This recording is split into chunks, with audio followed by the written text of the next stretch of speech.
My coaches used to say, you have to be all in. You have to eat, sleep, and breathe your craft, boys.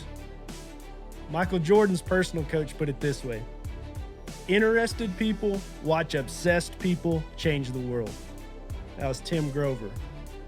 I took those concepts to heart on the field, and it led me to having a successful football career, both in high school and at the collegiate level, where I ended my career living my dream, playing for Texas A&M University. I have now shifted that work ethic and obsession from the field to the pasture. And like you, I absolutely love the show cattle industry. It's hard, it's competitive, it's rewarding, and it's addicting. Here, I want to share that obsession with you. I want to discuss how to climb the mountain of success and change our operations and our industry for the better. It's time to turn on the film and get coached up on the Cattle Coach Show. Today's episode is brought to you by the Cattle Coach Academy. This is an online course that's whole objective is to help make you profitable. You take your cattle business and what you know, and then couple it with the teachings and strategies that are brought forth to you in this course, and it'll take you to a whole nother level. It is designed and goes into detail about the ins and outs of managing your money, treating your cattle business not so much just as a passion, but as a business. If this sounds like something you'd be interested in, click the link below and check out the Cattle Coach Academy today. Now, let's get back to the show. Well, it is a beautiful day that the Lord has made, and today I am just absolutely ecstatic at our guests that we have today. Some dear friends, pioneers of the industry, legends of the show cattle world, show cattle industry. You're never going to hear them brag on themselves, so I'm going to give them a little introduction and brag on them. Just in their family, with their two kids, grand champion at Phoenix, grand champion at San Antonio, grand champion at San Angelo, grand champion at Fort Worth, grand champion at Dallas, grand champion at Houston, reserve grand champion San Angelo, reserve grand champion Denver, reserve grand champion Austin, reserve grand champion Phoenix, reserve grand champion Odessa, reserve grand champion Denver. That's just with their two kids, plus countless breed champions, plus maybe just about every show in the country with their clients. You can add those accolades up. A couple that has truly changed the industry. Without any further ado, I'd like to introduce to y'all now Mr. and Miss Brandon and Brek Horn. Thank y'all for coming today. You're welcome. It's good to be here. Thank you for having us. You bet. We even got Brandon showered and cleaned up, and he said, no, Bush, I didn't take a shower. I went and jumped in the pool. I said, that is about right. At least it's better than taking a little Veterson shower. That's right. I can do that too. With all those accolades, I know you've talked about before, like you never dreamed that it would turn into this from when you started. But now looking at so many of the things that you've accomplished, would you do it again? Was it worth it? Oh yeah, for sure it's worth it. I don't feel like we're finished. Yeah. No, it was definitely worth it. Just go out every day like you've not done any of those things that what you've just listed that we've accomplished. Start every day like ground zero. Yeah. That's how I roll with it every day. What about you, Brad? I never dreamed that we would win them all. I really felt early that we would do well in the slicks, but I was never certain in the haired. And that's because that's kind of how we'd been successful prior to our kids showing. And so once we had some success in the haired, it was pretty awesome. So, and yes, I would do it all again. And I'm with Brandon. We're still going. We're old, but we're not that old yet. Yeah. So where are we going after this? What is what's driving you? Try to make a good, honest living every day and keep it simple. You know, trying to shift gears and wonder what's, like you've just asked, what's next. Juggling with trying to raise the very best steers we can raise, with whether that be hair or slick, or obviously trying to do both. It's next to impossible. And then along the way, that what our business has evolved to and around is semen sales on these bulls that we use in our herd, and try to sell semen across the country to raise these types of animals. And we had the one that set the pace, and guess trying to find him again. That's what drives me daily, wondering where he's coming from and trying to figure out where he is and if we're smart enough to raise him again. You know, you hear every man gets one good dog in his life. Yeah. And if you take that to the cattle world, we look at your operation. If it would have started and ended with solid gold, it would have been worth it. Yes, sir. But you've had BDR, you've had In God We Trust, you've had the others. But how do you feel knowing the impact that your cattle and the genetics, just the cattle genetics, have had on the industry and how they've changed the industry? That's wow,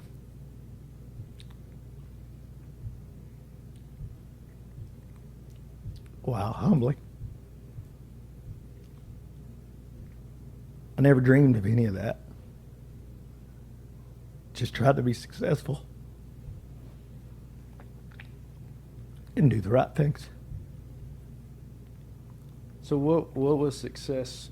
What did that look like for you? You know, so many people say you have to have a vision, you have to have a goal. You know, what is it that you're chasing? And then you're sitting here as one of the most successful operations that has been in our industry, and you're saying, I've never imagined this.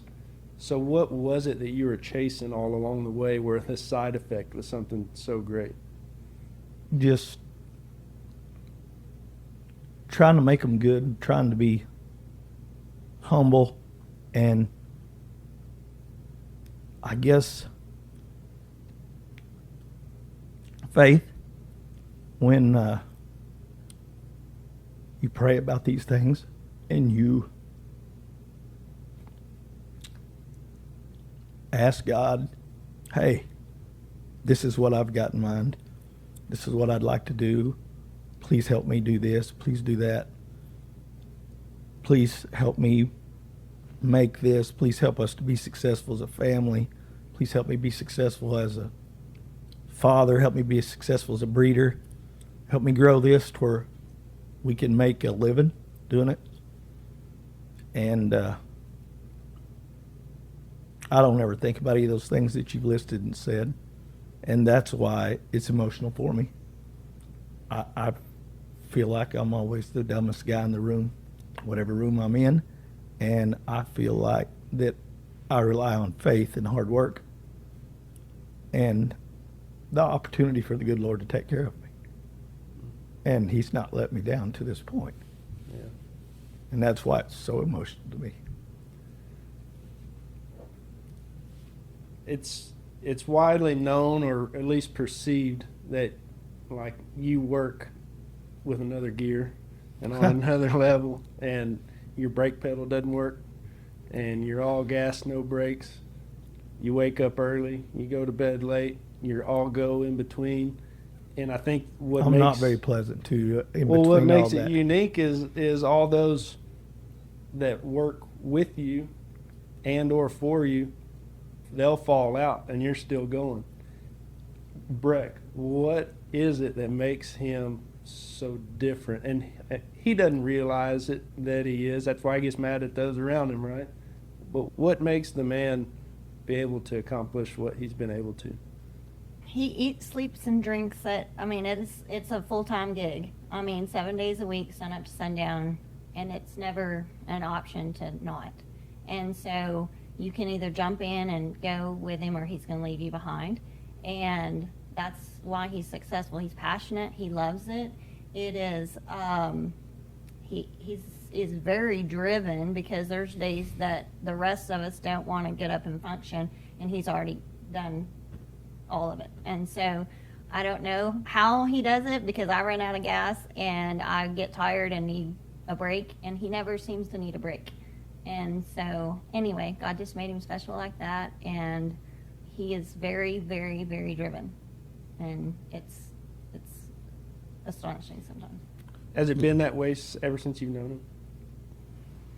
Well, when we first were together, he worked for a construction company, and he didn't love it. He didn't hate it, but he didn't love it. But he got up and he went to work every day and came home. But the weekends and the days that he was not doing construction, he was up early and at it. And that's when we lived in South Texas, and he would get up at 3 o'clock in the morning to go to Rory's to spend the whole weekend there, or whatever, early morning till late night. The weekends, he was doing that. So that showed to me that that was what he was passionate about. The construction job, he was in sales in the construction world, and he did it, and he did it well, but it wasn't something he was passionate about. And so I saw there that that was at work for him, but the livestock industry and the animals and the way that you can breed them and to manipulate them through feeding and taking them to the show and the competition, that was his passion, and that's where he wanted to spend all of his time, on all of his extra time. So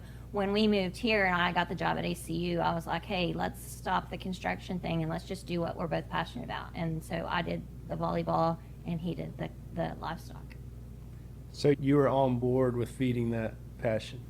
Absolutely, because it was something that he loved, and he was so good at it, and it was something he was servicing the people in the counties down where he lived during our first year of marriage, and he had lived down there for 7 or 8 years prior to that. And so he was servicing them, and I could tell he loved the people, and he wanted to help them be successful. And so when I got the job up here, he didn't know, but I was young and applied for the job, and I told him, if I get the job at AC, we're moving to Abilene. He's like, oh yeah, whatever. And so I was 24, and he didn't think there was any way I'd get the job, and I went through the process and got the job. I was like, well, we're moving, big boy, let's go. And so we loaded up and moved to Abilene, and I said, how about I'm going to do this, and you just do the livestock thing, because that's what you love and that's what you're passionate about, and I'm making enough money. We were young and didn't have kids and stuff, Yeah. and I was like, I'm making enough money that we can pay the bills on my salary. Go do this and see if it's something that you can pursue full time and make it work. And so yeah, that's how it started. How long before y'all knew it could work? 30 minutes. He's always, he can sell anything to anything. So he's always been successful at whatever he's done. But it took us a while to get the cattle deal going here. I didn't enter many spelling bees. We lived a non-traditional life for a while, where I was here, he was down at the pig farm from Wednesday through Sunday, and then he would be home Monday and Tuesday for, 7, 8 years? Yeah, during sales season for sure. First 7 or 8 years of our marriage. That's not easy.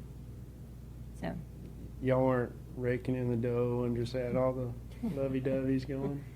he was very smart on how he spent his money. We bought our cattle slowly, and over time, he didn't try to buy in a big herd or anything like that, and he was selective on what he bought, and then we worked through that, and then we eventually found a place here, and it just took time. It took a lot of time and patience on his part and patience on my part, but eventually got to where we were no longer relying on the income off of the pig farm with Rory and Roxanne, and to where we were making the living off the cattle.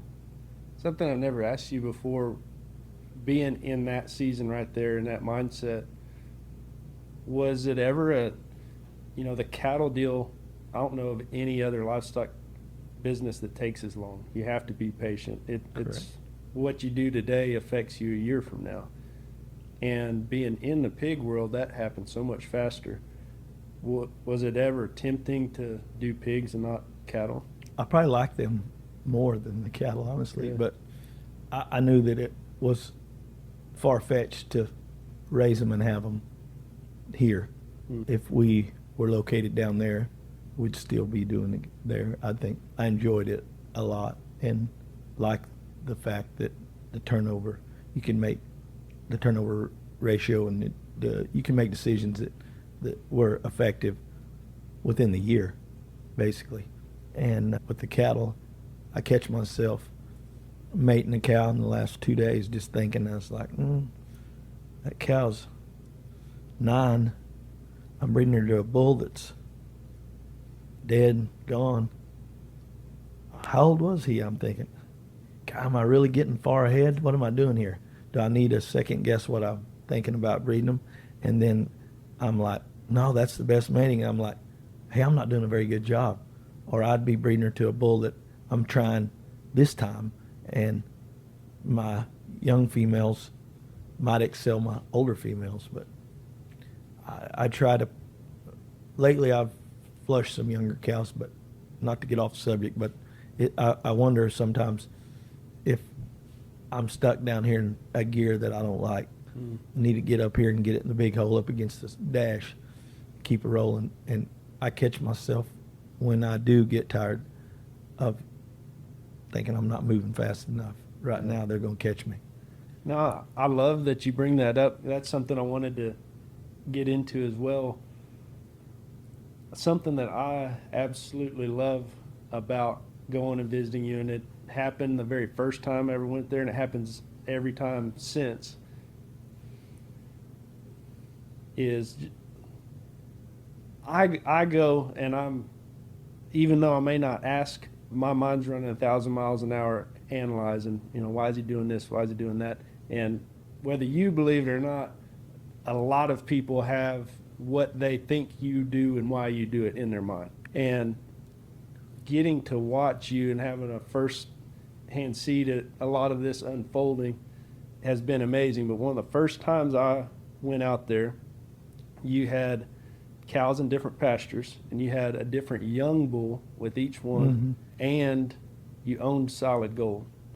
Yeah. And it blew my mind that, why don't you just breed solid gold to all of them? And what I think is one of your special talents is, one, having the confidence to use your own stuff, but two, having the smarts to pivot off of it and not hammer it down. Right. And you're always wanting to catch that next year or get that next level. Yes, sir. And so what is the importance of having the confidence to use your own stuff and the importance of pivoting off of something?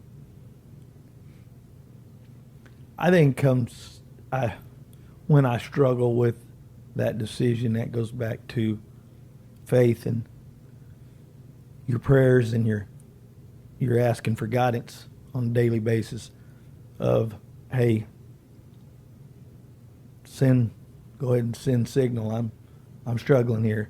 I need reassurance somewhere along the way. Hit me with it, run over me with it, do something. I know I need to move here, but I don't feel it like I normally do. And then I'll catch a sign, catch a signal. Hey, the Holy Spirit will start talking, and I'm like, okay, now we're talking. I got to get some more rest so I can be paying attention. I got to get some more rest so I can be paying attention. It's catching up to me the older I get. I'm having a harder time having enough rest to pay attention to all the messages that I receive daily on which direction, which way to go, and having the confidence to use those young bulls. But it goes back toward gut feeling that's been planted on you in your head and your mind, that you know what the right thing to do is, but don't. Then the devil, he's there going, oh, that is not going to work. Oh, that's not going to work. And you're like, yeah, it's going to work. It's going to work. Like, I don't know. So, has your faith been this strong in your decisions from the beginning? For sure. But as you get older, you understand them more. You understand them more. You listen more. You have to rely on it more. You don't think you're smart as you did when you were young. I have trouble. Our marriage is probably stronger than it's ever been because I ask her more questions about. She said, why are you asking me that? And I'm like, I'm struggling. I need your assurance. She said, you're good at this part. I have no background in this. Why are you asking me that? And I'm like, hey, I just need some backup. She said, do it. You know what you're doing. And that's gratifying that you get that from your spouse. And so she's bought in for sure. I wondered in our marriage early on, and she wondered as we argued over time and me spending tough time there. And I mean, you said all those nice things about me earlier, and without a doubt, she's the rock behind it all. A lot of people that are in a relationship and going after a business like this can feel like the spouse is their anchor dragging them down, and feel like they could do it better without them. And that in most situations is right. That's not it. And so just tell everybody what Brek means, not only to you, but to your family and y'all's operation and its success. Well, without a doubt. I mean, I make those decisions like what you just spoke about, that you know me for, and that you're making public the people that don't know me, and they'll know me for. But what about the times when she made sure the home was comforting for me when the kids had some issues or argued about this and she was not having the best day or whatever, and it was always good. She's just such a good homemaker, and she's the very best cow checker there is. I mean, like, she calves the cows. She can tell you exactly when. That's why you when. keep What a Yeah, compliment. yeah, that's right. I love it. I love Hey, it. you're Thank you're you. all of it. Yeah. Before you derail, Mr. ADD, Yeah. I want to show y'all something. Because this fits I'll derail perfect. again. You're going to be a baby. Hi, I'm Avon Horn. I'm the daughter of Brandon and Brek Horn, and I would just like to say thank you to my parents for everything that they've done for me. They've been there since day one for me, and they have been my rock and my people since day one. I don't remember a time in my life with whatever I was doing, whether that was volleyball, showing steers, whatever my passion was. They've been there for me and supported me and poured their everything into me. I want to say thank you to my mom for always just being my person and my support system and just supporting me in whatever I do. And I would like to say thank you to my dad for all of the hard work he has poured into me and supported my passions and truly gave his all to what I love and what I'm passionate about. And so I would not be the person I am today without my parents, and they truly are my people, and I'm so thankful for them, and no words could describe the gratitude I have towards my parents. So thank you, Mom and Dad. I love y'all. About that from the birthday girl. That's cool. That's pretty sweet, huh? We taught her. Oh no. Oh, goodness. Oh no, the boss man. Hi, my name is Jagger Horn. I am the son of Brek and Brandon Horn. I would like to say thank you to my parents for all they have done, not only for me and my sister, but for all the kids that show in the state of Texas, show steers. I'd like to personally thank my mom for always being kind of the rock of the family, one that keeps us all together, keeps us glued together, and even when we have our bad days, which everybody does, she's the one that brings us all back together and reminds us that we are the only family that we have and are granted to have, and so we need to take advantage of that. And to my dad, I would like to say thank you for teaching me how to be a hard worker, how to be a good Christian man who puts the Lord first and everything else will follow. I wouldn't be who I am today without both my mom and my dad, and so from the bottom of my heart, I can't put it into words how thankful I am to be blessed with the both of you in my life. Pretty good stuff, huh? Oh, yeah. That's pretty fresh. He's got that shirt on today. Mm-hmm. I told him a few days ago I needed it by Friday at noon, and they started rolling in about 11. Hey, sometime. They got it done. Yeah, oh, yeah. I said you would be wearing that shirt. He said, hey, at least it ain't a second-rate Aggie shirt. I said, well, you got the fourth-rate Texas Tech on whenever you going to go up a level. I'm ready. Correct. Biblical principle is you don't judge a man, but you can judge him by his fruits. And you're hard on yourself, I know, with who you are as a husband and a father, and you're wanting to be better at everything you do, and that's areas you feel like you fail at times. Mm-hmm. And I just wanted y'all to see the Awesome. good fruits from it. Would you have to pay him to do that? Yeah, well, Venmo's is nice. There you go. That's right. That's right. They've turned out okay. They've It's fine. turned out all right. Mhm. Mm-hmm. And you just called her your rock, and then what? How about that? Mm-hmm. That is my son. Yeah.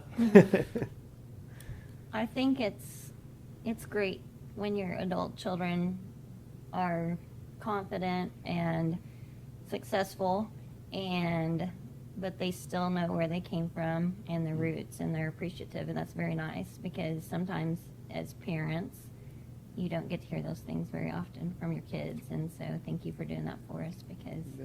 it's really sweet. And I've told y'all before, whenever I've witnessed it, because you don't get to hear it much, but watching your kids at shows is so special to me, because I don't know how to compete in public.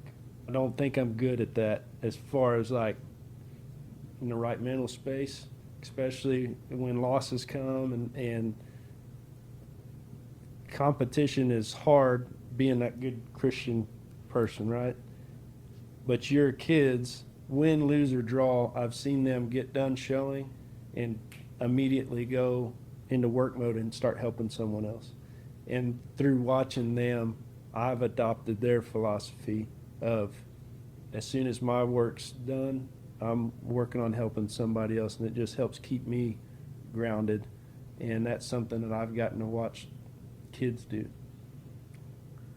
We tried to teach, we did that on purpose. They were taught early that they were going to have success because their father did this for a living where everyone else's father did not, and that they were at an advantage, and they were not going to act differently than anyone else, and they were not going to be arrogant, and they were not going to be better than anything else. And so when it was time to load the trailer, ours, they were loading it. If it was time to load someone else's trailer, they were loading it, because that's what good teammates and competitors do, is they help other people. And so when our work was done, they were taught, go find someone else to help and make new friends and be there, but also, you know, you're never better than anybody else, ever, any of them. Avon didn't ever have to tell much to, but Jagger, I'd say, hey, look, you're supposed to win. That's what we do for a living. You're supposed to win. And I said, there's never a microscope on you when you're winning. Never. It's going to be when you lose. That's when they're all going to look at you. And I said, you don't want to be known for that. So I said, you act better when you lose than when you do when you win. But don't just act that way. It's going to take some time. But I said, you'll learn that it'll feel better in your heart, because they're going to come to you and speak with you about it, about how you handled yourself with a loss, instead of going, golly, I can't believe he acted like that, and wouldn't talk to him. Yeah. It took some maturity on his part, because it was hard, and he struggled more than Avon because of him being the first one, and he was very well known because he ran around the whole barn and everybody knew who Jagger Horn was. And so he carried a whole lot of pressure being the first one, and we put more pressure on him because we were trying to meet those goals and trying to be successful. And so whenever he struggled in the show ring or things didn't go the way we wanted to, he felt that he had let us down. And, you know, carrying the name and the name of our business and all that stuff, he really struggled with that. Not really, but at times he struggled with it until he got more mature.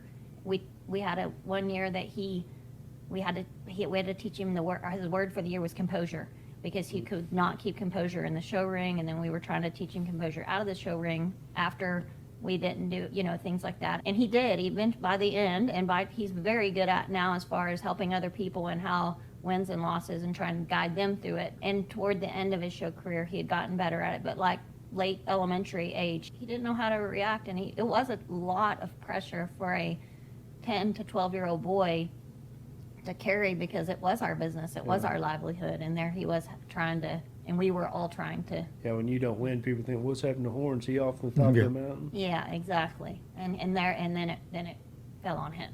Yeah. Avon didn't feel that pressure because Jagger had already had the success prior to her, and she beats a little different than he Yeah. does. So how is Avon different? She's me. and all the good ways and all the bad ways, she's me. Brandon, he's just like you. And she is, but there's some good qualities there too. But she's bold, she's confident, she doesn't put up with much. She loved playing volleyball, which I loved, but she also loved the show ring, and she enjoyed competing. Once Jagger went to college, she loved the barn too, because she kind of got to be in charge. So up to that point, you'll see with your boys that the second one struggles and doesn't want to be out there as much, and because the older one is bossing them around all the time, and she didn't want to be bossed around. I didn't want to be bossed around either. Yeah. And so once he left and it became her barn, and she got to be in charge, and the order of what was being washed and tended to and whatnot, she really grabbed a hold of it and took it to another level. And then when she's home now, she's organized. She's pretty good at organizing the barn and getting stuff done. And so, anyway, but she's good. Yeah. Don't worry about her. We don't worry about her. As a show mom, show dad, family, business aside, what is some tips that you would have for maybe structuring your family success where it doesn't divide you, that y'all can use the show ring to bring you together?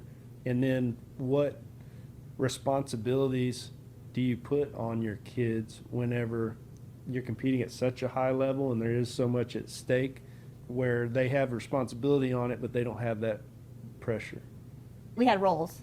We had the very definite roles within our show family deal. He was in charge of the feeding out and the care of the animal as far as the feeding, and my role was the showmanship, but we were all in the barn every day together, all of us. And so as far as the hair quality and that sort of stuff, we did together as a team, but we also had different roles. And then we talked to each other after successes and after failures. What do we need to do better?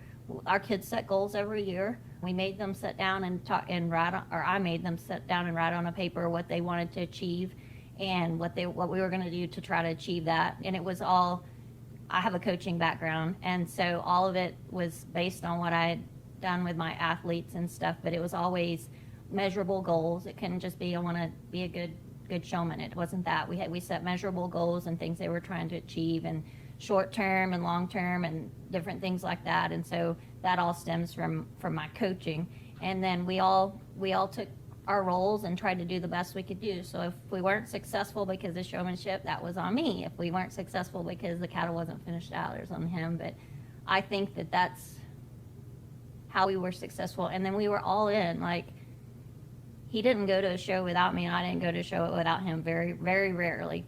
And we were out there at who knows when in the morning together as a family, and all the way till the end. And the way we did it, because it is our livelihood and income too, I tended to our stock, and I did our cattle and just communicated with him, and then he dealt with the customers. And so I was kind of mama bear over our stuff and was very territorial over our things and tended to our stock, and then with his guidance as far as everything. But anyway, and then he tended to customers, and that's how it worked for our family. I don't say that how it worked for every family, but that's how it worked for our family, so that we could still tend to customers, but then also our cattle weren't neglected. Yeah. Mm-hmm. What's a favorite memory of your family's show season? Whether it's in the barn or at a show, a loss or a win, a day at work, There's several of them. I think that one of our most proud moments was when we won Fort Worth with Bentley, because with Avon steer because of the genetic background for that steer, and then it just being ours, and it had never left our barn, and nobody else could claim him. And we had won Fort Worth prior to that, but it wasn't with one we had raised. Jagger had won Fort Worth prior to, but that one was special. One of my other special moments was we loved attending Denver, and it was just because you fit them together as a family. They don't do it anymore, but fit them together as a family, and we worked our tail off for that, and we would fit them and then have to tear them down and refit them for Grand Drive, and by the end of the day, you were worn out. But Denver, it was a cool experience for us, and Brandon had won Denver as a kid, and so the first time going to Denver and the mission that connected him with that was a pretty cool experience for me because I had never been there. And so that was a fun one. We had some years where we won. One year we won San Antonio and Houston. That was a fun run. So yeah, we've had some great memories. All of our family portraits, family pictures are just backdrop, which is wonderful. But I can't get him to take a picture anywhere else, so that's where they are. Maybe that's this next season you're going into. That's right. What She about got me here today. Yeah. What about favorite memory, like with a client? Maybe you can answer that. I don't know about that. I don't know. Accomplishment / memory. This 2 years ago or two Houstons ago, a little over a year ago, winning the show with Brian Benson and his family. Blaze won, and it's with a calf out of our bull 11 size, which is a first calf heifer bull. And you know what? I won't never boast about any of this, but I had some confidence in that calf for some reason going through. He was sold, and I thought he was very good. I sold him to Kirby Eves, and then he sold him to Brent Cromwell, and Cromwell sold him, and then it wasn't well received where he was at, and didn't look very good, and wanted to know what we needed to do. And I said, bring him back here and let me look at him. We'll figure it out, and not disregarding anybody or anything. And they brought him back, and he just looked fair. And I kicked him out there and forgot all about him. Won't mention any names because I don't really even know the guy. A guy showed up and says, hey, Cromwell sent me here to look at a calf that he sent back to you. And I said, man, he's not good enough for you. And he said, okay, what do you have? So that guy ended up buying a calf from me that he was second in Houston. But he was sent there that day to look at one Houston. Yeah. And he never got to see him. But he didn't look good then. But anyways, just there was a day that calf, he hit me. And when he come back, I just threw him out in the pen. And I wormed him before I kicked him out there. And 2 weeks later, I'm like, man, this thing looks like he's got a chance. And then from that point on, Brian showed up and bought him and watched him develop through the year. And that was the first year of the calves out of that bull. And I'm like, hey, this thing has enough growth to get there, not just be a class winner in the light division of a breed. He looks like he's got the performance to get there in this. And he'd bring him back for hoof trimming or just evaluation. And I could tell every time, hey, this thing's got something special about him. He's got enough room in his tank to make it happen. And it was weird. It was just how it all fell together. That was one of my most memorable special times with that calf, and he'd been a 2024 champion at Houston, and out of a heifer that I'd raised. And anyway, just a neat calf.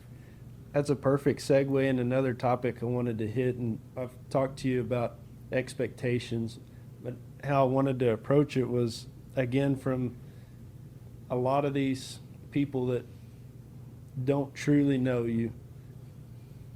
They'll come to your house and buy one, and they think they're getting a sales pitch, but I've watched you enough, like you truly love the calf and think that he is going to be the winner.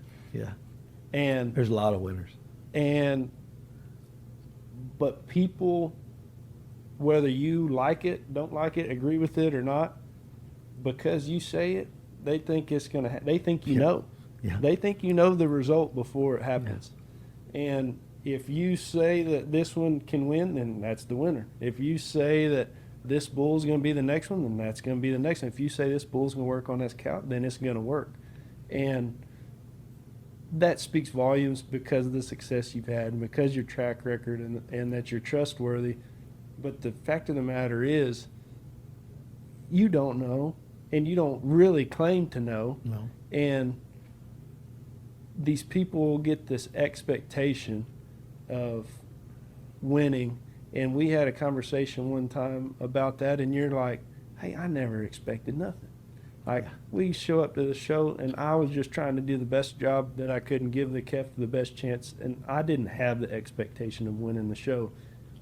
And that's where a lot of people, it ruins their day, and they can't go help someone else after they lose because their expectations are so crashed. They're on an emotional roller coaster. I get that. I've always, and I learned this from Roy Delm and when helping him and working with him, and when a customer would say, hey, we got to win. My daughter deserves this. We've got to win. We've got to win. He said, hey, there's only one winner, actually one winner. And the guy that's second thinks he should have won. The guy that was reserve grand, he thinks he should have won. He said, we've got to get our expectations in order and have a realistic goal. And he said, boys, it's real simple. We have to do good, and we have to have a good experience. And there's days that I still struggle with this when he would tell me, Rory would tell me when we were selling. I mean, I that was basically my college education was with him, right, wrong, or indifferent, including the nightlife, you know, the one tavern after another in the evenings to kill the pain, as he would call it. But he would say, hey, we just have to do good. And there's only one winner. It needs to be a good experience, but they need to do their part, and we need to do our part. But it just needs to be a good experience. And he told me, and I still have trouble understanding and believe it. And he'd say, hey, listen, if the guy likes his animal, show pig, show steer, goat, show lamb, whatever, if he likes his animal, no matter how good he is, whether he made the sale or didn't, if he likes it, he's happy and he's coming back. If a guy doesn't like his animal and you let him, and you talked him into it, he can win his class and he's not happy. And I said, I have a hard time believing that and grasp that. He said, I'm telling you it's true. I had some good customers and they've explained it to me in their version, in their way, and 9 days out of 10 I believe that. But there's one day in there that I still have a trouble understanding and believing that, hey, they won. Yeah, I know, but they never liked the calf. They never liked the pig. They won. Well, that isn't what they wanted. That isn't the one they wanted. They think the one they wanted might have beat that one. Yeah. And I'm like, well, so anyway, Rory has always been adamant about saying, hey, we don't have to win. We just got to do good. And it has to be a good experience. It all has to go like you've mapped it out and planned. I don't think a lot of people realize sports the same way, but in this game, it's very much the same. As the margin of victory and loss is much more narrow than what people think. Oh, without a doubt. And just like the Benson's Kef there, he won, the judge loved him, but you re-rack that situation, he doesn't have to win again. That's correct. I mean, there's so much that just lines up. And yeah. So true. The second day of judging, the third day of judging, whatever, if some of those cattle are having their day and then they come back in the grand drive, you know, basically what it amounted to is when it got to the grand drive, he looked elite. And, you know, what if a reserve champion that didn't look elite on day 2 of the showing, but did look elite on day 3 of the judging, he was boxed out. Yeah.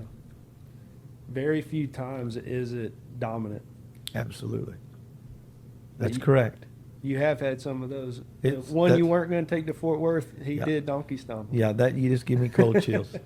And, you know, his favorite memory in Brek, you know, I don't think like that, so it's never in my mind. And when she brought that up, I thought, man, why didn't you say that? I've never had a moment like we had then, and it makes me emotional today. But I mean, this is incredible to have one that looked like that. Crazy story. And the story, and not many people know it, so I'll tell it in the short version. And Brek don't think I can tell short version stories, so here we go. The calf we were taking was clipped and looked incredible. We thought that he was one we were going to show. I don't know why I did what I did, but we were through clipping, through with everything on the Sunday night before you leave to go get in line on Monday. And the calf that we end up winning the show with, we were going to show him at San Angelo the following Monday, Tuesday after Fort Worth, so it'd be a week later. And we were still rinsing and blowing on him in case something was to happen to the other one. Never it was in the cards to take him to Fort Worth, but I had him 12 o'clock. In my mind, we had him 12 o'clock to take because we're so close going to show. I'm going to be away from him for a week, and then here we go. So he was still getting a bath and coming to the barn, and I said, I'll knock a little hair off this one today. Some reason we wrapped it up clipping by about noon to 2, and I said, I want to do this myself. So I just knocked a little hair off of one side, took him out there. Chase Walder held him. I took his picture, and then it was close to time to feed. Brek and Avon was setting her Fort Worth calf up out there. They got through exercising, setting it up in the pasture. It's time to feed. I feed on a UTV with feed stacked on there. I said, y'all take this one out there and work with him too. And they had him out in the pasture working with him. I drove by him on the feed wagon. I said, we're taking the wrong calf. She said, shut up and keep feeding. I said, we're taking the wrong calf. I said, they can't beat this one. I said, if he looks like this and we get a fair shake, they can't beat this calf. She said, well, good. He ought to do real good at San Angelo then. And He's messing up the plan. Yeah. We had a plan. Yeah. And he's I messing said, up don't the mess plan. up my Yeah. plan. and she said, shut up and finish feeding. We're Yeah. going to eat. So I said, he can win. He can win. And I've never said that about one. I've never said, hey, this one's winning. I said, hey, this one, we're taking the wrong calf. She said, shut up and go feed. It's time to go eat. Everybody around here's ready to go eat. Bold. She was. She told me shut up more than once that day. And so I did. I never thought another thing about it. I really didn't. We get to the show. Our calf stays in the trailer all night. That's kind of how we did it. Not that that's the right thing or the wrong thing, but I won't never forget having him in the trailer. I had him, I thought about it for a month, how I was going to bed that calf in the trailer that we took. And early that morning when he stayed the night in the trailer, I thought, I'm pretty sure he just stood up and missed a step with his front leg. And I thought, I'm not going to check it right quick. I'm not going to check it right now. I'm going to wait till we come off here. I don't want to sit here and worry about something that might not be true. So we got to lead him off the trailer after we sat in line there. His first step, he went down and hit his shoulder on the ground. He wouldn't even put any weight on her front leg. And I'm like, oh, God. She said, what's the matter with you? I said, this calf can't walk. She said, oh, he'll be all right. And so I said, hey, well, I'm going to go park the trailer. He's laying in the stall. He's fine. I get back. We'll give him a bath. We'll see what's going on here. So I got him to the horse rack, and like tonight, got him back to the stall. I'm fretting about it. I really don't know what to do. So I'm sitting on a bale of hay outside, and the show official walked by, and I said, hey, you got till 6 o'clock. Is there any way a guy could maybe, my calf, he goes, I don't really know what you're asking, but as long as you got one here at 6 o'clock, you're fine. And so I called the guy and said, hey, get me another calf. Get that calf up, clip his head, and send him on. Didn't go all like that, but Kevin Newman told me, he's looking at me, he said, hey, the calf's telling you what to do. I'm not telling you what to do. You know what to do in your heart. The calf's telling you what to do. I said, man, he hasn't even had a haircut, but just a half a haircut for me, and I ain't clipped one in 5 or 10 years. He said, that'd be the last thing I'd be worried about. There's several guys around here capable of clipping that calf. So anyway, with the help of a lot of good men, my guys brought him, and we had him in line before 6 o'clock. Dropped our calf out. The one we brought, jumped him on the trailer. Honest to God's truth, when my guys unloaded him, he ran off the trailer as fast as they said Black Beauty did in the movie. So he ran to the pen and never took another bad step a day in his life other than he did at that show. True story. Never took a bad step. We win the show. Travis Myers said, hey, do you have a butcher calf? I said, I do. He said, how much is he? I said, well, what's the deal? He said, we need one for the church. I said, he's free. And I said, he weighs 1,500. So we give him away for church concession. And the rest is history. That calf never missed a lick. We got to where we would argue as a family when the shows were over about what the judge said. And so Brek said, well, we'll fix that. I'll start recording it. So Brek had the recording, and it gives me cold chills thinking about it today when Chris Molnick said, I will have everyone know that never, not once in my mind, when that silver steer took 3 steps around that curtain, he was never, ever lowered first in my mind. He was the winner, bar none, from the time he walked in that ring. And that's what gives me cold chills, is to think that calf that we raised, how the full circle came in a matter of about 48 hours or 24 to 48 hours. And then 48 hours later after that, we show him and he had that kind of success, and just it all fell in the spot, and it all fell in like it was meant to be. Yeah, that's amazing. And it's, like I said, and he was probably better slick than he was hair, and he had enough hair because of how he was built. So, and to be able to win that show is amazing. With the genetics that was behind him, and even showing him, and it was our last time to show at Fort Worth, it was incredible. Yeah.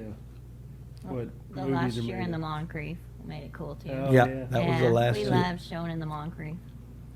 I wonder why. Yeah, right. Pretty neat to have them all crowded in there watching. Yeah, it's just a neat Yeah. feel. Venue. Stadium environment. Yeah, intensity. Whistling for a spot. Watch a kid. Yeah, that was amazing. That's so cool. Shifting off of that,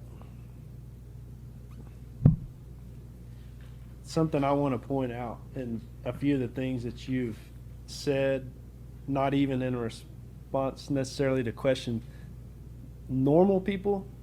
I think we've established you're not normal. I'm not even close to normal. Normal people talk about memories, talk about the past, are stuck in the past. And whenever I read your accolades and asked, would you do it again? You said, I hadn't even thought about that. I'm wondering what we're going to do next. That's right. And you mentioned it again a couple questions ago, something that affected where you're going. Why do you think you're wired to always be going forward and to not look back at what you've done? Is that something that's been intentional, or is it just how you are? That's how the Lord made me. That's all I can think of. When you're as illiterate as I am, I live to do what's next, not what's been done. Yeah. And what's next, I do know it's going to be positive because of the faith that I have. I spend time daily reassuring that He will provide, take care of us. And when I get weak, I just, the old rock here, she tells me, hey, we can do it. Yeah. It says we can. Is any of your drive, does any of that come from wanting to continue and build on your dad's legacy? Yeah, I don't know. Like I said, I hardly ever think of those things. It's just try to do better than we did yesterday. Yeah. Yeah. Let's make it better than it was. Let's keep doing better. Today's episode is brought to you by Express Livestock Genomics, the fastest genetic defect testing company in the world. They handle the genetic defects TH, PHA, and DS.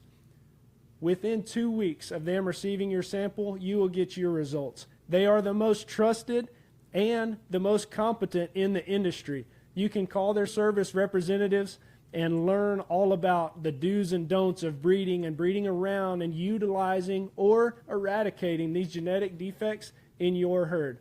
If you would like to learn more about or look up anything to do with Express Livestock Genomics, check out the link below and enjoy the show. Something you said earlier, Brek, was we all know that he's a good salesman, right? And so you knew it was going to work because he could sell it. But my personal opinion, and part of what I think the business's success has come from, is I think he's a better buyer than he is a seller. Do you put any thought into that, or is that something that comes Me? natural? Yeah. I like we spoke about that feel and the Holy Spirit speaking. And when you know, and I'm not supposed to know, but my kids, because of my wife, math comes real easy for them. And we were talking about that last night.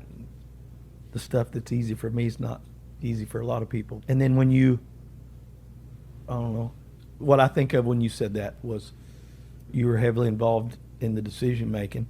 And I say, when you get to that sell up, send me a video of those heifers. Send me some video of the stuff you like. And you did. And I said, hey, buy that one for me. And you said, okay. I said, well, I like this one, but she's awful little. I said, that's exactly what I want. You buy her for me too. And I said, hey, do not stop bidding on that thing. I do want that one. I want them as little and chubby and wide as I can get them. That's what I want. And you know, I don't know why I want them that way, but that's what I thought would work. I mean, that's what I felt would work. And it worked, you know, but there's the times when it doesn't work and you question, you know, is it going to work this time, or is it not work this time, or is it not going to work this time? And then it's going to work this time. And it's like, do the right things at the right time. It'll always work somewhere along the way to do it. But I heard this from a good trader, not an old horse trader, and I can't even remember who it was. He said, you make your money when you buy them, not when you sell them. If you're buying and selling. Right. Most of the stuff we raise, but when you head off to go buy something, you make your money when you buy it, not when you sell it. So I thought that was very good information that stuck with me. I always remember that when I'm buying something. You make your money when you buy it, not when you sell it. And I thought, that don't make any sense until you think about it. He sees them different than a lot of people, and I think the green skinny ones, he'll look at one and be like, oh, that's, and I'm like, I don't see that. I'm getting better at seeing it, but he sees them, the lines and the structure and the potential, what they can be better. Like, he sees that way better than what I think most people do. And so that's why especially in the early years when we were buying our stuff and getting started, he would buy young, green, skinny things because how we made our that's living. what we could afford. And then it grew from there. But we've partnered with some good people, and that's been positive moves. And so I think he sees good in the cattle or the livestock and in people, and making the choices of who we. The good Lord takes good care of me. Mm-hmm. There's no two ways about that. Of all the things that you have to be good at to be successful in the business, you know, breeding them, the work ethic, the recognizing when one's sick, all the different aspects. How important or unimportant on that list do you think reading cattle is? Your eye for cattle. It's as equal as they all play their role, for sure. Where that question. Sometimes I wonder, did I pick the right kind there? Because it didn't adapt and adjust to what's happening in the industry right now. That's what I used to like, but that's not. Shall we go there? Yeah. You know, and then that goes back to.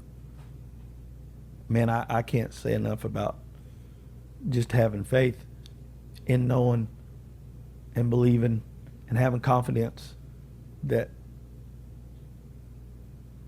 the good Lord's got my back on this. Yeah. It's where we're headed with it.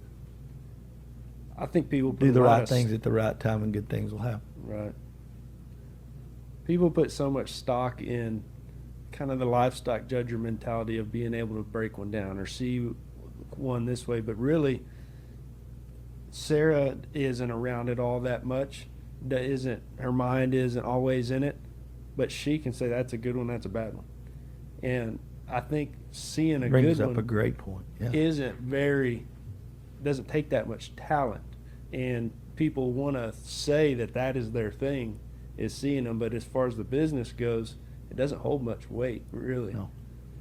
I've always said this.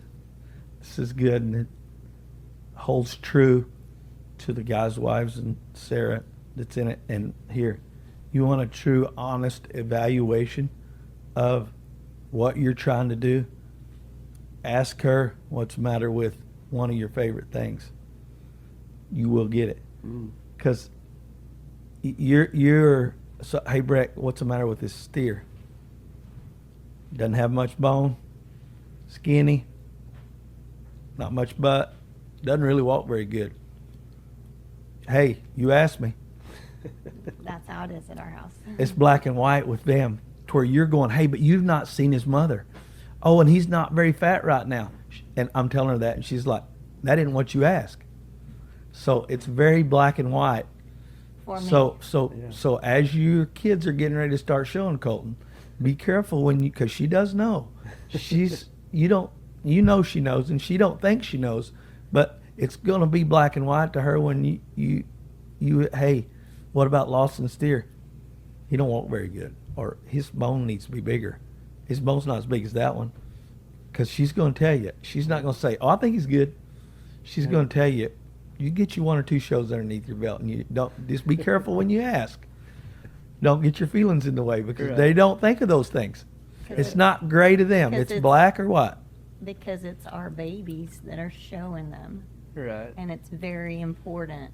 So when you ask a spouse or a woman that's not necessarily involved in the industry, their opinion on something of one of your favorite things, be careful, because you will get an honest evaluation that you might not have think you wanted when it's all said and done. Or they might open your eye to something that you didn't see. That's a fact. They saw it. They just wanted to paint it gray. They, as in we and him. It's just how it is. You think you can change it. Yeah, that's exactly. Hey, I can fix that. Oh, yeah. I tell her. She said, well, that ain't what you said. That ain't what you asked. We lived that for a while. She knew I could change it. Yeah. We did. Reminds me, Kirby Eves is real protective of his words when I ask him his opinion on something, because early on one time I said, what about that calf? He said, he don't look like he's going to cut the mustard to me. Well, we won a class at San Angelo with him. He said, you will never hear me say that again. Hey, that's been 10 or 12 years ago. And he says, when I ask him that question, he'll go, you're not backing me into that. Tell me what you're wanting to know. This is what he asked now.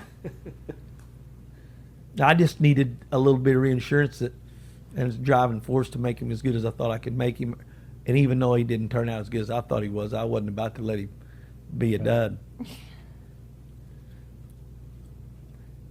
Speaking of Kirby, and you've mentioned some other names, I'm a firm believer that you don't climb a mountain by yourself. And you have had not only Brek and your family, but if you just want to speak on the team that you've had that helped you get to where you're at, because you can only go as high and achieve as much as the team and the people around you. And I know some of the people, but not everybody does, and those people like to hear it as well. So what do the people around you and your team mean to you? You're going to get me in trouble. Yeah, don't leave anyone out. Okay, Ron Bailey started, him and Steve Bonham, my story is, those guys helped me when my dad passed away. My dad, obviously, I got a lot of the knowledge that I have from him, and then, a lot of it, and I have a new bull name. That's God-given ability that he's blessed me with. That was, Mark Kopus has told me time, he said, hey, your dad could pick him skinnier, and he used to pick him skinnier than anybody, and those things could win. And, it, like you said, it's fun to hear those things. But when my dad passed away, Ron Bailey and Steve Bonham helped me a tremendous amount, and then Mark Kopus helped me. Those 3 men right there, they kind of, that's what I wanted to do. My older brother wanted to play baseball. That's what I wanted to do. That's what my passion was cattle. And Ron Bailey he literally made it possible for me to show steers.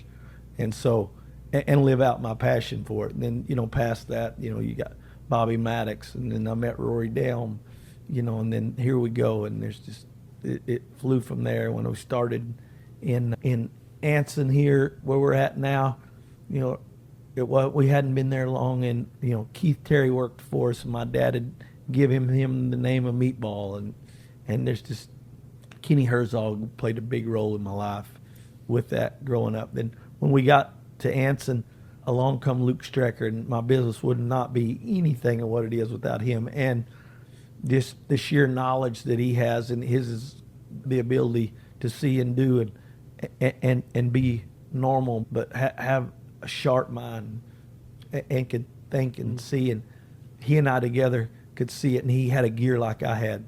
And I guess I wore him out after about 10 years. He got the opportunity to buy Grandpa's place back home, and he moved back to Virginia. But Kirby was involved, and Don Barry, and there's just so many guys that's come through there.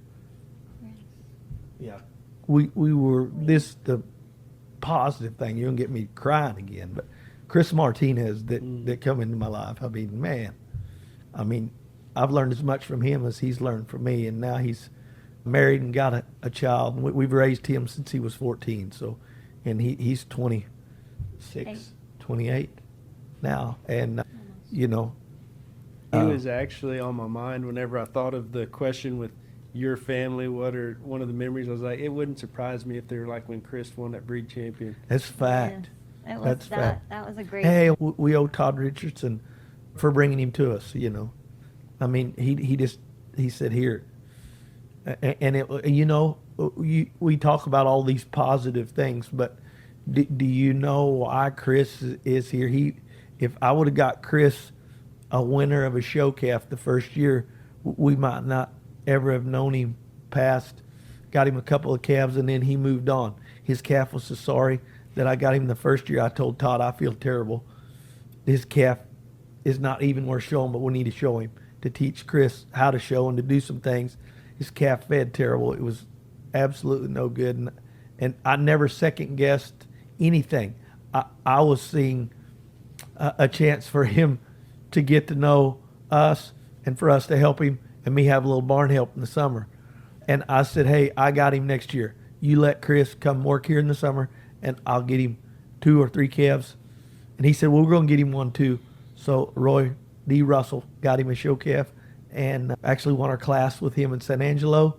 And then we had a calf he showed for 2 years. And so it worked good. And one of the proudest moments was when he, with me not thinking that I lived my life that's admirable to lots of people, because, well, I'm going to call it passion, but nobody else really sees it when I act like I do around the barn.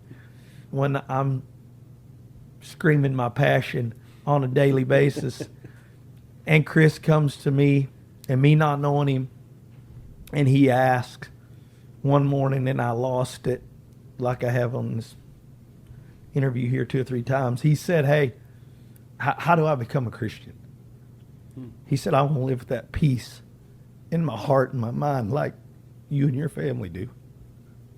And I went, whoa, where'd you come up with that? He said, when I leave here, I don't make good decisions. And he said, y'all do. And I said, hey, I act like an idiot here 2/3 of the time. But he said, it's pretty controllable compared to what I live in. And I said, wow. And he said, I said, you come with me. And we went and prayed, and Todd was there that day. And man, that was truly one of my best accomplishments, if you ask me. So It's amazing. that was a good day. Yeah. And then the day he left, I'm like, dude, where you going? He goes, I'm out. This girl, she's pretty special. And I said, well, are you going to come back if it don't work? Yeah, I'll be back. And so it worked, and He's still there. he got married. And it's got Now we have a grandbaby. it's awesome. But truly one of the best accomplishments is Chris Martinez. And he thinks that we blessed him, but really he blessed us. He blessed me way more than I Way ever more. blessed him. Yeah. Yeah. He says that we blessed him, but no, it's not. Isn't that crazy the way God works? Without a doubt. Absolutely. Absolutely.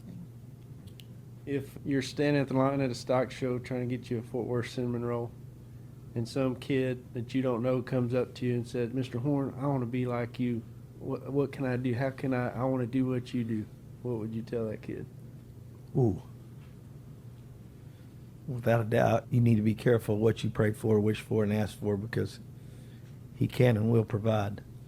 I school on the young generation enough, and they know how I feel about it. And that's why I struggle. And when you ask me about this interview, I said, we don't feel like we're worthy. And you go, well, who is? And I don't know, but I don't know if we are, you know.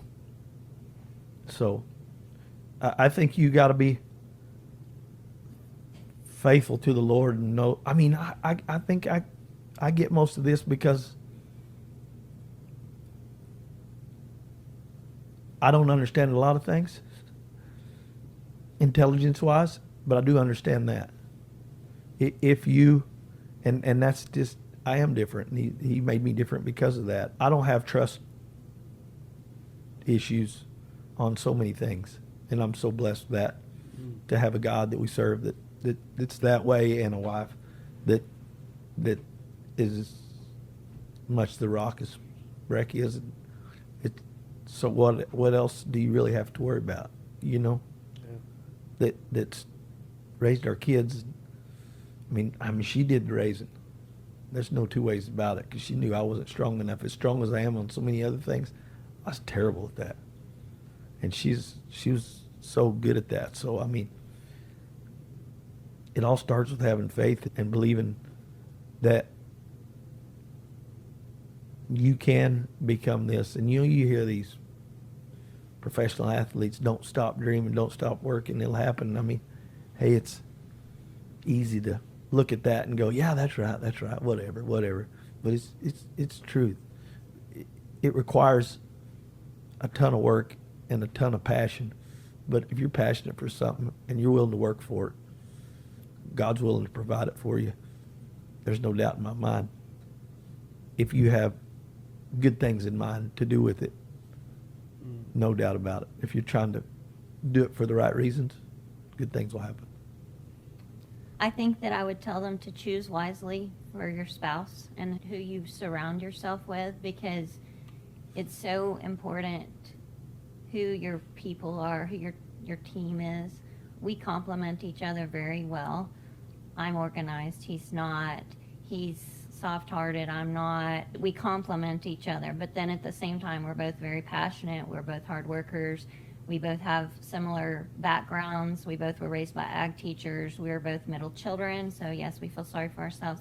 There's so many things we have in common. We were both athletes in high school and college and had the ag background, all this stuff. And so I think that when you find your person, or you are looking for your person, you need to choose wisely, because if he would have ended up with someone else, or if I would have ended up with someone else, our paths would be totally different. I don't know what I would be doing. He would be doing this, but he might not be doing it at the level that he's doing if he was married to someone who didn't jump in and contribute. And I would probably be coaching somewhere, or married to a coach somewhere, because that's what mine was, and which is not wrong. I would say be very particular and very smart about your choices of who you spend your time with. And then I think that you base your marriage and your family in your faith, and always have God as your foundation, because no matter what life throws at you, and it's going to throw at you some crazy stuff. We've had some crazy stuff, but you've got to have that foundation. And ours isn't always exactly the same, but we both have strong faith, and we both rely on our prayer life and rely on gaining our strength through him. And so that way, when we do have disagreements or we do have bad times, we have that common ground.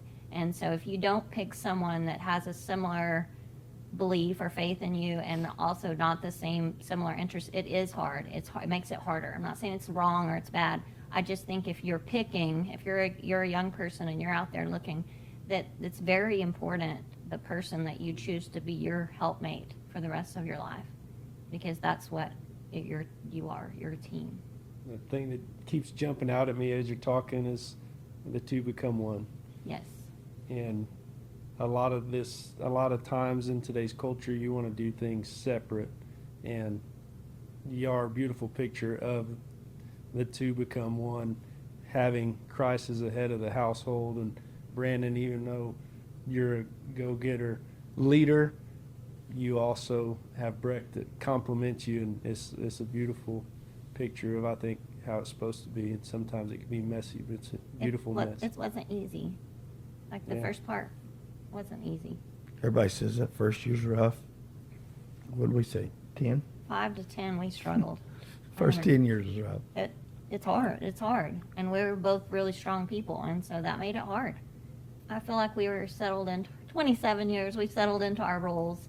And we do have roles. I mean, every Yeah. marriage has roles, and he's the boss of the barn, I'm the boss of the house. That's what we told the kids when they were little. They're like, well, Mom said, well, Dad said. I'm like, I'm the boss of the house, he's the boss of the barn. Okay? And so, anyway, but yeah, I think that's very important. Yeah. She's whipped Jagger more than I have, and I've never whipped Avon. I She's whipped- Avon. She One said, time. you've never even whipped Avon. I He said, whipped her one time. she's never needed it. Yeah. I had to whip them all the time. But that's why they're good kids. We think they are. Oh, that's Yeah, funny. I'm glad we have boys, because I don't think I could tell a girl no. So It's rough. he was terrible at it. He was terrible. One day she got in trouble, and he was like, "You need to go in there," because I'm the disciplinarian, and I was like, "She was ugly to you. It's no good coming from me. It has to come from you." So he gets up and goes in there, and then I don't think he whipped her, but maybe he did. I don't know. Maybe they pretend whipped or whatever. Don't tell Mom and whatever. But anyway, he came out, big tears rolling, and he's like, "Don't you ever make me do that again." And he did. He didn't. Never again. So she's gotten plenty of whippings from me, but not only that one time from Brandon. Is what it is. It's funny. That's the way my house was. My mom whipped the fire out of me and my dad. I'd beg, please let Dad whip me. Yeah, there was never a time at my house that wait till your dad gets home, because that did not happen at our house. I mean, no. But that's okay. That was good times. Good times. Talking about those early years of marriage, I know a mind shift for me was like, whenever you get to where in your marriage with your spouse, you're halfway combative, and there's friction, and you're not necessarily in a fight, but it's like there's Just that a battle going- all the time. Yeah, that's going on, and you realize like they're on my team. Like that's my teammate, and I'm pretending they're on the other team. Right. And that mind shift for me was huge. On like, hey, that's my teammate. Let's work. All right, there's a problem. Let's work on it together. It's correct. Yes. Not against each other. Yeah. Absolutely. We've had to come together and We struggle with that too. And say, hey, we're all on the same team here. That's the whole I win, you win, we With lose. with the kids, There's good seasons and bad seasons as far as that goes, and I think it continues, but we try to figure out what's the best route for us as like that as a team. We don't have the kids at home anymore, so that's one last thing that we battle over. And then we figured out our roles pretty good within the business, and so yeah, as we age, we're getting there. It seems like, I could be wrong, but you're becoming even more and more involved in the daily operations rather than less and less. So yes, so when the kids were at home, I of course tended to the kids when they were little, and then when they were showing, I was with them in the show barn, and then of course the sports and all this stuff. But then once Avon graduated and moved out, I've always done the business side or the financial side of the business. I have a math degree, so I'm a numbers gal, and so I've always done that. But as far as the day-to-day with the business, and I would tend to our show steers and that sort of stuff, but with the cattle operation, the breeding and the calving and all that stuff, no. And we had Luke here, and Luke tended to a lot of that stuff. And then when he left, and we've gone through a few workers and all the stuff, but I don't know, 15 years ago or so, when the semen sales, I took over semen sales because he was giving away more than we were selling, and who knows? I was like, well, who bought what semen? I don't know. Well, they paid you. I don't know. So I took over that area. It all And- worked out. Yeah, yeah, it's fine. We're good. It's fine. We're fine. Don't worry about it, Brek. Don't worry about it. And so, anyway, I took that over and have done the frozen, all the frozen genetic side of stuff for several years. But then when Avon went to college, he was needing help, and no one tends to hear stuff like you do. And so I just kind of took that as one of my roles, and so now I calve out everything and babysit the babies. They move into my pasture about 30 days prior to calving, and then move out about 30 days after calving. And so my job is to help them calve out, or make sure they can, and if they can't, making the call when we're going to pull them, and then keeping them alive for that first part. And it works out okay. So. She does not like cow cycling and heats in her calving pasture. As we get close to wrapping this up, I just become filled with gratitude, and it's so surprising to me as a South Texas kid who grew up in a ranching family who has like commercial background, and my grandpa's a saleborn, and I always loved working cows, loved being horseback, and looked up to those old cowboys that I grew up working with that worked for my grandpa. And now having a mentor, friend, someone to look up to in the cattle business that's a short Oklahoman that doesn't wear boots, jeans, or a cowboy hat. And scared to death of a horse. It's scared to death of a horse, doesn't like shooting a gun, but is also the same breath one of the smartest cattlemen I know. It's so ironic and funny, but I've loved and appreciated every minute of it. It's awesome. That's all me in a nutshell, what you said. One of my favorite stories about people just automatically, they think you're the smartest guy ever. And you So sit they here get to and know me. profess that you're not. But Rathman had just done maybe a podcast or some recorded interview or something, and I sat down, and there's a couple people in the ATV, and we're riding around. He said, "Hey, listen to this." And he started talking, and he said, It immediately went, I remember what you're talking about, it immediately went way over my head. and all he said was heterozygous. And he went, "You hear that? That's got to be the smartest guy in the world." I was cracking up. It was something more than that, surely. I'm No. pretty- trying to be I think funny. it was heterozygote. Yeah. Yeah, Same thing. that The was goat too threw me much. off. It was too much.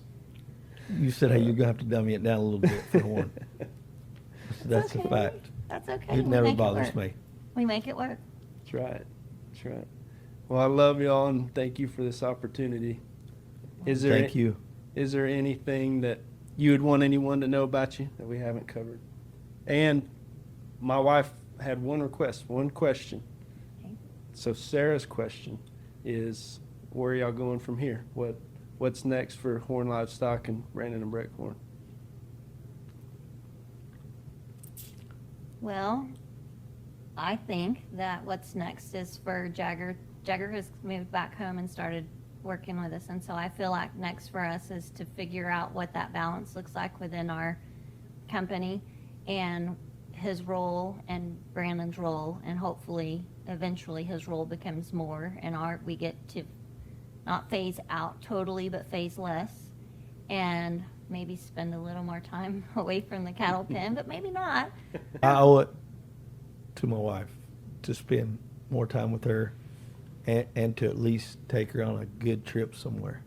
So I owe her. And you got to go on said yeah, trip. I know all that, but I think that I can't send her. I got to go with her. Yeah. I think that I'm honestly looking forward to that, but getting It's him just there is the getting hard me part. ways. We are looking forward to eventually more grandkids. We're excited about the younger generation of people, and like y'all's kids showing, and Kirby and Oh, I Kelsey's. can't we can't wait to watch you guys and all of it, and the angst of showing, and how Right. the dynamic of all of it. And so I think that's the direction. The business is hopefully going to where Jagger's role becomes more, and he helps us out. I know for sure he's going to tend to more of the shows and be the face of Horn Livestock at the shows.